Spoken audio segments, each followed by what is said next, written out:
আল্লাহ হাবিব রাহমাতুল লিল আলামিন নবী মুহাম্মদুর রাসূলুল্লাহ সাল্লাল্লাহু আলাইহি ওয়াসাল্লাম তিলাওয়াত করতেন। তিলাওয়াত শুনে মানুষ মুসলমান হয়ে যেত। এই জন্য কাফের বেঈমানেরা তিলাওয়াতের বিরোধী ছিল। এরা মুসলমান এখনো যদি তাকান লক্ষ্য করে দেখবেন সারা পৃথিবীর সকল কাফের বেঈমানেরা কোরআনের তিলাওয়াতের বিরোধী। তবে একটি কথা মনে রাখার দরকার, সব ক্ষমতার একমাত্র মালিক। জবানটা বলে মালিকের নামটা বলেন একমাত্র। এর মুসলমান সব ক্ষমতার একমাত্র মালিক আল্লাহ। বলেন এবার ইসলাম কার পাঠানো ধর্মের নাম? আল্লাহর মনোনীত ধর্মের নাম ইসলাম। ইসলাম আল্লাহর কাছে মনোনীত একমাত্র ধর্মের নাম ইসলাম। এবার আপনারা বলুন, আমার আপনার নবীকে কে নবী বানাইছেন?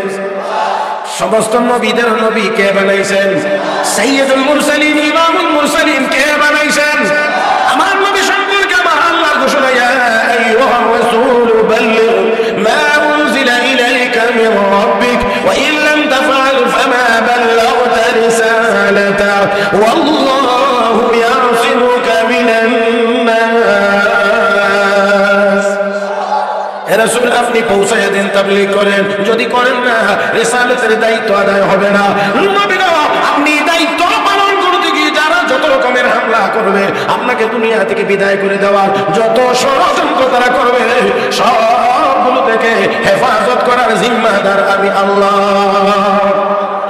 এখন আপনারা বলেন, আল্লাহ যদি হেফাজতের জিম্মাদার হন তাহলে মারতে পারেনি কেউ? বলেন না।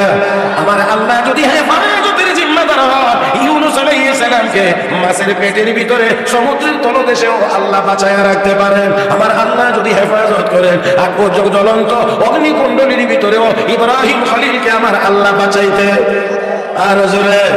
শুধু তাই না, আমার আল্লাহ যদি চান আব্দুল্লাহ বিন তামিরকে সমুদ্র থেকে বাঁচায় আনতে পারেন। আমার আল্লাহ যদি চান আবু মুসলিম খাওলানিকে আগুনের ভিতরে আমার আল্লাহ বাঁচাইতে পারেন। ও বন্ধুরা, তাহলে একটু ভালো করে খেয়াল করেন, আগুনের ভিতরে যেই আল্লাহ বাঁচাইতে পারেন, পানির ভিতরে যে আল্লাহ বাঁচাইতে পারেন, আমার বন্ধুরা সেই আল্লাহ যদি কারো হেফাজতের জিম্মাদার হয়, সারা পৃথিবীর সমস্ত শক্তি ঐক্যবদ্ধ হলেও ওই ব্যক্তির বিন্দু পরিমাণ কোনো ক্ষতি করতে পারে।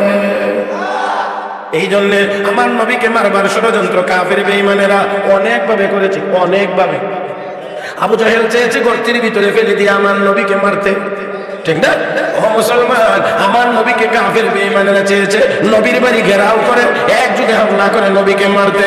আমার নবীকে আল্লাহ গর্ত থেকেও বাঁচাইলেন, বেষ্টনীর ভিতর থেকেও বাঁচাইলেন। মদিনায় যাওয়ার পরে আমার আপনার নবী রাহমাতুল লিল আলামিনকে উহুদের যুদ্ধেও কাফের বেঈমানরা চেয়েছে মারবার জন্য। ও বন্ধুরা, ইহুদিরা ষড়যন্ত্র করে আল্লাহ নবীকে দাওয়াত দিয়ে নিয়ে এমন জায়গায় বসাইছে যার পিছনে রয়েছে উঁচা দেওয়াল। আরেকটাকে নির্ধারণ করেছে মুহাম্মদের জন্য আসন থাকবে ওয়ালের কাছে, তুমি উপর থেকে পাথর ছেড়ে দিবে, মুহাম্মদের মাথাটা চূর্ণ বিচূর্ণ হয়ে যাবে। সেই ষড়যন্ত্র থেকেও আমার আল্লাহ আমার নবীকে হেফাজত করেছেন। ও মুসলমান, সব ষড়যন্ত্র থেকে হেফাজত আমার আপনার নবীকে কে করেছেন?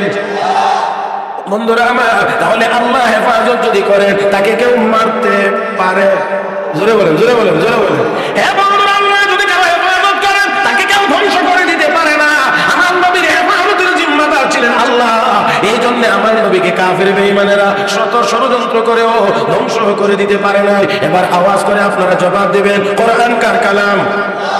হেফাজতের জিম্মাদার কে? ইন্না নাহনু নাযালনা যিকরা ওয়া ইন্না লাহু লাহাফিজুন। আল্লাহ রাব্বুল আলামিন বলেন, কোরআন নাযিল করেছি আমি আল্লাহ, হেফাজত করব আল্লাহ। তাহলে নবীর হেফাজতের জিম্মাদার আল্লাহ, কোরআনের হেফাজতের জিম্মাদার আল্লাহ। ও বন্ধুরা, আমার আল্লাহ যদি হেফাজতের জিম্মাদার হয়, নবীকে যদি কেউ ধ্বংস করতে পারেন না, তাহলে যে কোরআন আল্লাহর কালাম আর হেফাজতের জিম্মাদার আল্লাহ, সারা দুনিয়ার তাওয়াত বাটপারেরা মিলে ষড়যন্ত্র করলেও আল্লাহর কোরআনকে দুনিয়া থেকে উৎখাত করতে পারবে না।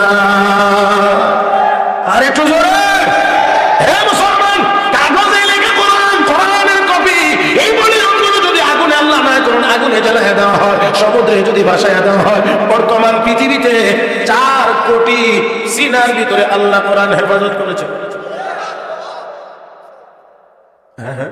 কয় কোটি? তো এই যে এখানে এখানে যে আছে এটাতে কোন আগুন দিয়ে জ্বালাই বা কোন পানি দিয়ে ডুবে?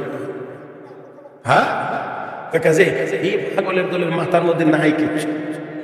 ইতিহাস থেকে কেউ সাক্ষী মানে শিক্ষা নিতে চায় না। আরে কোরআনকে উৎখাত করতে যারাই গিয়েছে তাদের ওই কারো পা ভেঙে দিয়েছে, কারো কোমর ভেঙে দিয়েছে, কারো ঘর মটকায়া দিয়েছে, কাউকে আগুনে পোড়ায়া দিয়েছে, কাউকে পাথর নিক্ষেপ করে নিষ্পেষিত করে দিয়েছে, কাউকে পানিতে ডুবায়া আল্লাহ লাঞ্ছিত অপমানিত করেছে, কাউকে জুতা দাবাই রেখে মাথার মগজ গান্দা করে দিয়েছে।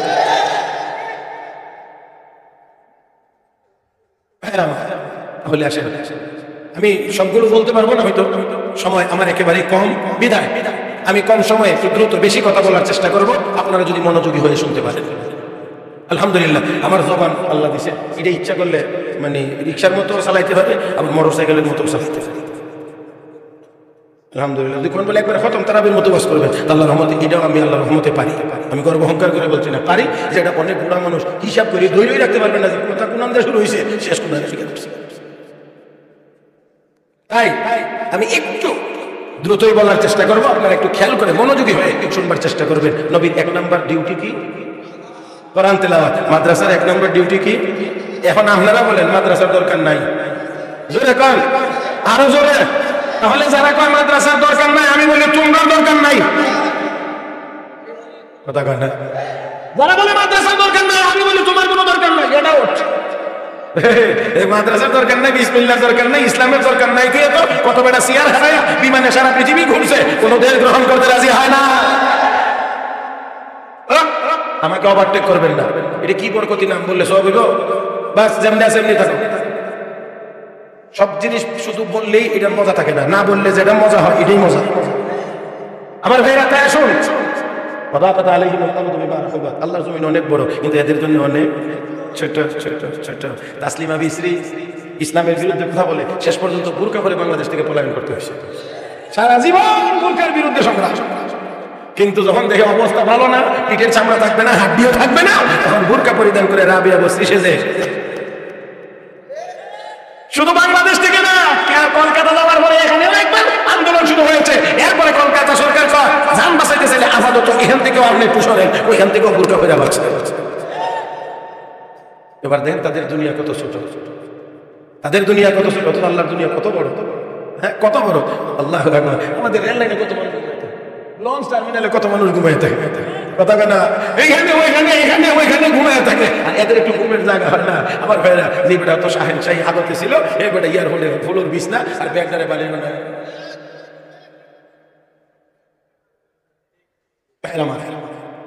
আল্লাহ তুমি আমাদের সবাইকে বোঝার তৌফিক দান করো।